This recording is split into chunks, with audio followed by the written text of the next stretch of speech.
हाँ मार खागे। और आज आपने इतने प्रमाण देखकर जो दास आपको दिखा रहा है, और जितने भी वचन बोलता है वो प्रमाण के सिवाय नहीं होते।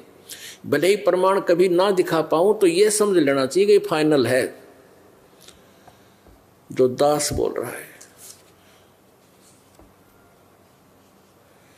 अब आपका अंतःकरण बहुत मलिन हो चुका है ये गलत ज्ञान सुनकर। अब वो कहीं ना कहीं छींट थोड़ी बहुत रह जाती है हमारे अंदर, उस मैल की, उस अज्ञान की। इस ज्ञान के सुनने से फिर धीरे धीरे वो परत आपकी खत्म होती चली जाती हैं, फिर भी थोड़ी बहुत रह जाती है। तो अभी आप स्पष्ट नहीं हुआ आपका अंतःकरण, उसको स्वच्छ करो। तो गुरु जी के वचन पर आप जी को कोई ऑब्जेक्शन नहीं होना चाहिए। और यदि आप किसी दूसरे में दोष देख रहे हो वो आपके अंदर विद्यमान है। जैसे एक चोर के घर एक राह चलता शरीफ व्यक्ति रुक गया, उसने ना पता था चोर है। अब वो व्यक्ति वहां रात्रि में विश्राम किया, सो गया, और चोर जागता रहा कि कहीं ये रात ने उठ कर चोरी ना कर ले। और वो भला भद्रपुरुष शाम को सोया था वो सजन, और सुबह उठा आराम थे, क्योंकि उसमें वो दोष था ही कोई नहीं। अब वो चोर सारी रात जागता रहा क्योंकि उसमें वो दोष था कि कहीं चोरी ना कर ले। तो पुण्यात्माओं, हम अपने अवगुणों को जो आप हमारे अंदर हैं, हम अवश्य दूसरे में देखेंगे। यू ऐसे क्यों देख रहा है, यू ऐसे क्यों चल रहा है, ये वहां कैसे बैठा था। तो ये दोष आप जी में विद्यमान है। तो वो दोष जिसमें नहीं होंगे उसके अंदर ये दोष, ये विचार उत्पन्न नहीं होते। तो ऐसे ही जब आप अपने गुरुदेव के अंदर निर्दोष दृष्टि से देखने लग जाओगे, किसी भी प्रकार का आपके मन में न्यूं भी नहीं आवे कभी बहुत प्रकार के दोष है काल जो आपको दूर करने के लिए प्रयोग करता है, गुरुदेव से दूर करने के लिए, तो उन सब से आपने बचना है और एक भक्त की तरह अपने इस जीवन को सफल करना है। तो कहने का भाव ये था कि जब आपका समय पूरा होगा या आपकी भक्ति पूरी होगी, समय आपकी आयु मालिक बढ़ा सकता है यदि आपकी लगन साची होगी। वैसे तो आप ये भी एक आधी घटना देख रहे हो कि कोई भगत था, उसकी मृत्यु होगी।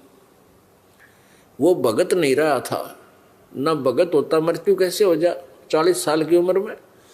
क्योंकि परमात्मा ने देख लिया कि अब ये ज्ञान तो ग्रहण हो गया, और ज्ञान ग्रहण होने के बाद भक्ति भी कर रहा है। लेकिन कुछ दिनों के बाद क्या होता है कि मैंने आपको कल भी बताया था कि आपके जो सुख गणे हो जाते हैं, तो उस सुख में एकाधा आप जो है मर्यादा का उल्लंघन कर जाते हो, लोक लाज में आके, और आपको कोई घटना भी नहीं घटती, आपको कोई हानि भी नहीं होती, तो आपके हौसले बढ़ते चले जाते हैं और आप परमात्मा से दूर हो लिए। क्योंकि आपके अंदर कोई दोष था पहले, उस दोष से आपका कनेक्शन कट गया, और फिर आप गलतियों पर गलती भी कर रहे हो, नियम भी तोड़ रहे हो, फिर भी आने नहीं हो रही। उसका कारण क्या होता है? जैसे बच्चे विद्यालय में जाते हैं और वो कोई गलती करते हैं तो वो टीचर उनको धमकाता है, खुरकाता है, टाइट करता है, ऐसे गलती नहीं करोगे, ऐसे नहीं करोगे, नहीं तो तुम्हारे थप्पड़ मारूंगा। ये 100 तरह के जैसे तरीके होते हैं सीधा करने के। और जब वो बच्चे टीचर के द्वारा उनको धमकाया जाता है, खुरकाया जाता है, और आगे से वो अपना कार्य ठीक कर कराते हैं और सुधर कराते हैं, तो वो सफल हो जाते हैं, वो सफल हो जाते हैं। और जो बच्चे गुरुदेव धमका देता है, खुरका देता है कि तुम क्यों ऐसी मर्यादा भंग करते हो, और वो फिर अंदर में दोष पैदा कर लेते हैं, तो उनका नाम कट जाता है, उनका कनेक्शन कट जाता है। जो बच्चे स्कूल से दूर हो गए, स्कूल में आना बंद कर गए, विद्यालय में, तो फिर वो चाहे गधा पर बैठ के घूम रहे हो, चाहे कहीं कुछ भी बकवाद उपवाद कर रहे हो, टीचर का उससे कोई लिंक नहीं रहता। टीचर स्कूल से जा रहा होता है और वो विद्यार्थी जो विद्यालय छोड़ गया अपनी नालायकी से, और वो कहीं शरारत कर रहा था, टीचर नहीं छेड़ता उसको, बोलता भी नहीं, क्योंकि उसके वो ट्रीटमेंट में कोई नहीं।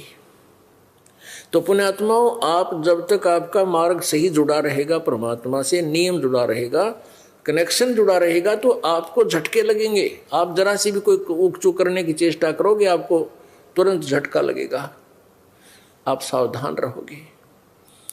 और ऐसा नहीं हो रहा है और आप गलती भी कर रहे हो तो सोच लेना कि आपका कनेक्शन कट गया, आपका